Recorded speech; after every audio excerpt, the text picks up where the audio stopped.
How To Camera is brought to you by Squarespace, the fastest and easiest way to design your online portfolio. Welcome to the Camera Basics. I'm going to be going through aperture, shutter speed, and ISO in the most Canadian way that I know how, and that is poutine, or Putin, depending on where you're from. One of the elements is the cheese curd, the other element, the chips, the French fries, and the third element is the sauce, ISO, shutter speed, aperture. When these three items all come together in the perfect amount, you are left with something that is greater than the sum of all parts. And there you have it, a perfect metaphor on shutter speed, aperture, and ISO, and how they're all just better together.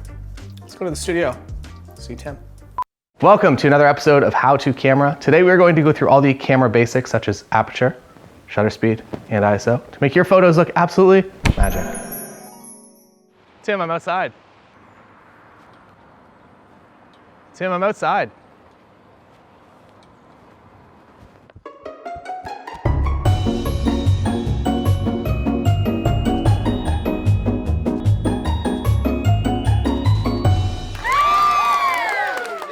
So shutter speed is the first building block of all the elements that we're going to talk about today. You may have heard it referred to as the exposure triangle, which has shutter, aperture, ISO, but in no particular order. The triangle can be in any configuration you want it to be. Should I just walk around? Is that weird? In the most simple form, shutter speed is basically freezing the motion. So if you've ever taken a photo and it's a little bit blurry, your shutter speed might have been a little bit too slow. What's an example we can do quickly? Oh, the Sasquatch.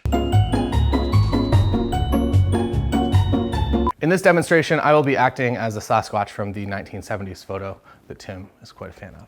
Is it 70s, 80s? It was the 60s and it was 60s? video. It was Super 8 film.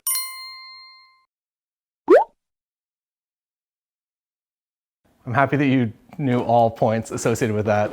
In the first demonstration today, I will be playing the historical Sasquatch in the Sasquatch Super 8 film that kind of gets caught on tape and keeps walking. If you're shooting a really fast shutter speed, something like even 1/320, you're gonna freeze me. Motion's gonna be frozen. However, if you're shooting something like 1/20th of a second, when you zoom in, you're gonna notice that I am pretty blurry. So to freeze motion, you really do want a higher shutter speed. That said, there are instances, like in front of this waterfall, where you would actually want a slower shutter speed to capture all the movement of the waterfall. So you really do have to select what you want the final image to look like before you select your shutter speed. Should I pop out of somewhere? I feel like I've been here for a minute. Now you might be saying to yourself, Taylor, why don't we just shoot everything at the highest shutter speed possible in order to freeze motion? The higher your shutter speed gets, the less light the camera is actually letting in, which is going to lead into our next topic, aperture.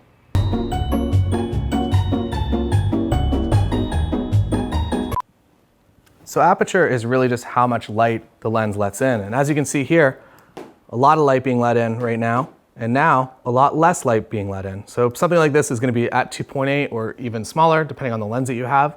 And something like this is more of an f/22 situation. The higher your f-stop gets, the more of the scene that's in focus. So if I was shooting this scene right now at 2.8, the background would be entirely blurry. If we were shooting this at something like f/22, everything would be in focus. So you can see why this is valuable if you are a landscape shooter. If you want everything in the landscape scene to be in focus, you want to be shooting something, even f8 or f16 will be totally fine. But if you're shooting a nice portrait, you're going to want to have an even lower aperture, something like a 2.8 or an f1.4, and that completely depends on what your lens will allow you. So this lens specifically is a 2.8 maximum aperture, but there are lots of different lenses, and if you're getting a portrait lens like an 85, there's a pretty good chance it is an 85 1.8 or a 1.4, which means it's going to let a lot of light in, and you're really going to get that shallow depth of field if you want it. So aperture controls two things. The first is how much light is let in, and the second is depth of field.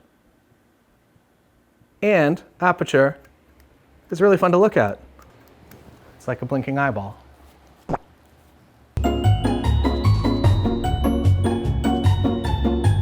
Now the last piece of the triangle is ISO. ISO is essentially your camera's sensitivity to light. In the past film days, it used to be that you'd have to select ISO 400 film or ISO 800 film or ISO 1600 film. But when you do that, you introduce more grain into the scene. So as you can see right now, this shot looks pretty good. But as I back up here, the ISO is going to increase.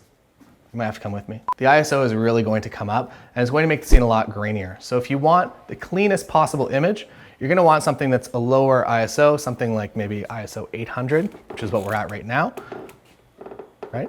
Yeah. Yes. Nailed it. Something like ISO 800, which is what we're currently at, is quite acceptable with newer cameras. And typically with newer cameras, with mirrorless cameras, the ISO, high ISO performance is really great. So you're not gonna see anything as extreme as we just did right there, but it is something to keep in mind if you want the cleanest possible image that is kind of the best base to edit from when you get back into post-production.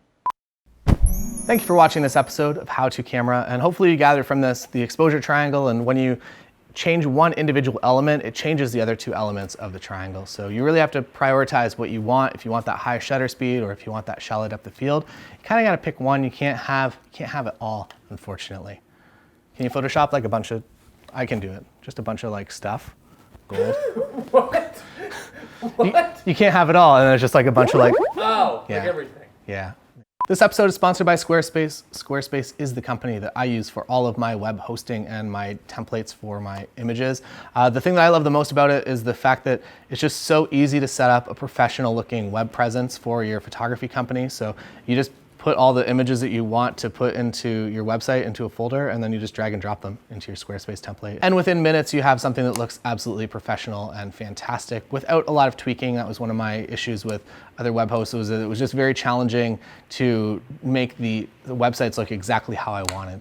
So if you're interested in setting up a website, look no further than Squarespace. It is really a fantastic system. And there's promo code right here. And if you go to squarespace.com/TaylorJackson, you get 10% off and you can sign up for your free trial. At some point on this channel, I'm gonna be walking you through a full setup of a Squarespace website, which really does not take nearly as much time as you would expect. So thanks for watching. We'll see you on next episode of How to Camera with me. Can that be the theme song?